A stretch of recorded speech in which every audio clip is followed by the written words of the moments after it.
Today we're going to be talking about how to use oracle cards to help you connect with your spiritual allies when you're seeking guidance.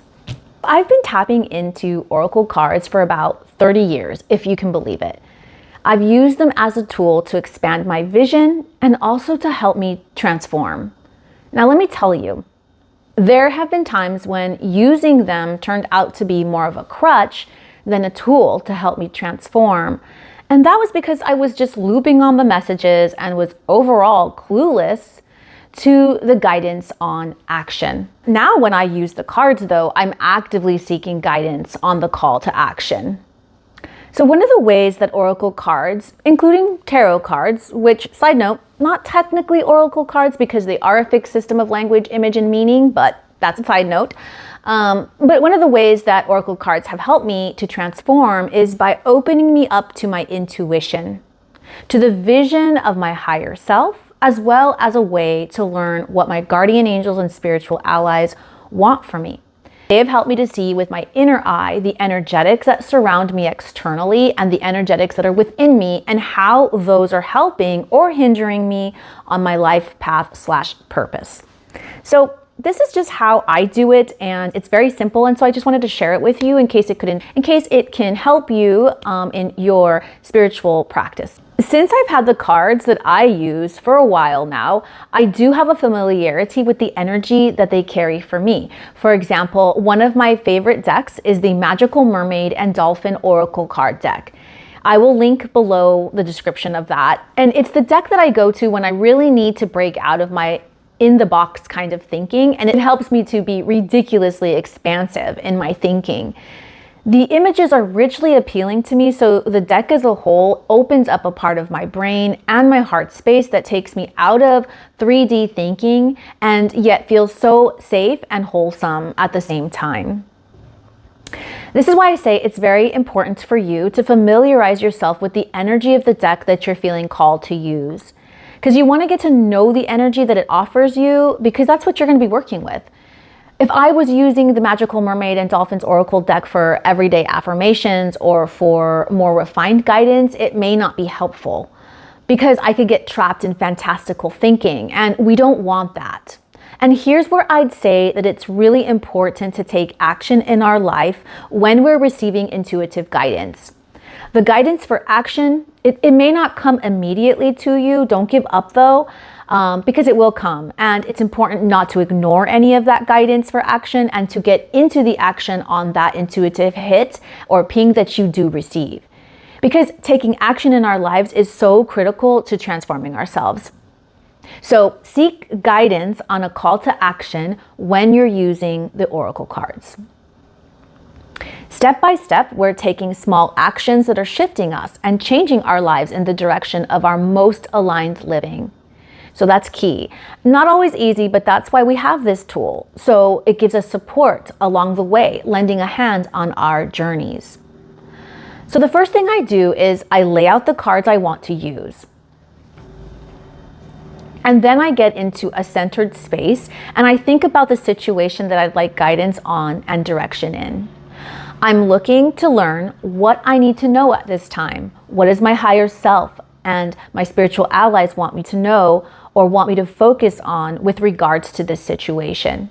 The next thing that I do is I pull the cards one at a time, and then I view them as if each card told me a page of a story. I put it together, looking and hearing for a message told within the story. And often there is an overarching life lesson. And sometimes the cards can point you in a very different direction than the one that you brought to the table.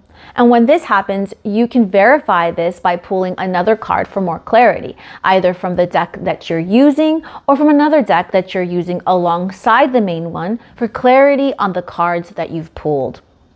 If there's a message included on the card artwork, it's so lovely to sit with that message and the image for a reflective moment, taking it in, to hold it in your energy all day. And this can result in receiving more messages throughout the day in different ways. If there's not a message on the cards and it's only imagery, sit with that imagery and ask yourself, what stands out to you? And what does that say to you?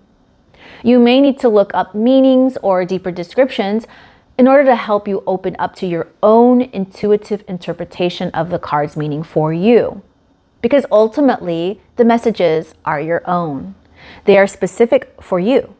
Even when we don't really want to get the message, it's important to hold space for yourself and allow for a clear note of guidance to come through that's specific to your situation. Clarity should always be derived from the message. If you can't receive a clear message, it's okay. Put the tool down and use another one, like journaling. Our spiritual wellness tools should lead us to clarity, not confusion. Confusion keeps us stuck, and clarity lights our path. Today, I am pulling an Angel Oracle card deck, my favorite one, which is called Angel Blessings, and I'll link that below in the description. My question as I approach this is, what do I need to know right now? I'm just going to take a moment to center myself before I pull the cards from the spread that I have. That's what I'm going to do next.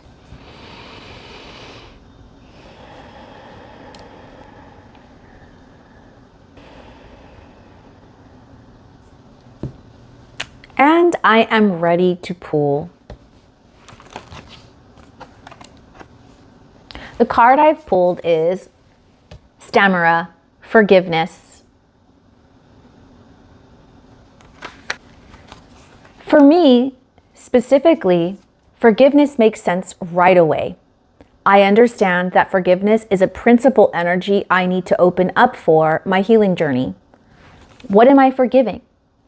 Who am I forgiving? What am I forgiving? Why am I forgiving? How might this forgiveness feel and look like? I allow for the message to come through further for as long as I wish to sit with it. I feel and receive the message of help and assistance that my spiritual allies are sending to me through this message of forgiveness.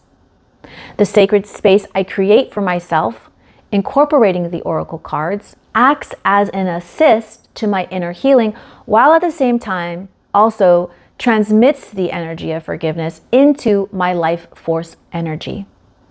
I'm practicing forgiveness over the situation, which is effectively expanding my vision of how I can experience this situation.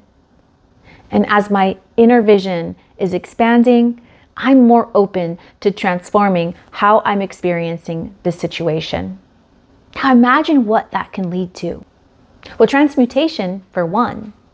Once we're open to transforming our experience of a given situation, we can receive or we can create transmutation, changing the nature of the energetics of the situation. I hope you found this content useful and helpful. If you have any questions about this simple way to connect with our higher self and our spiritual allies for intuitive guidance, drop it in the comments below. For now, thank you for listening, and I'll see you in the next video.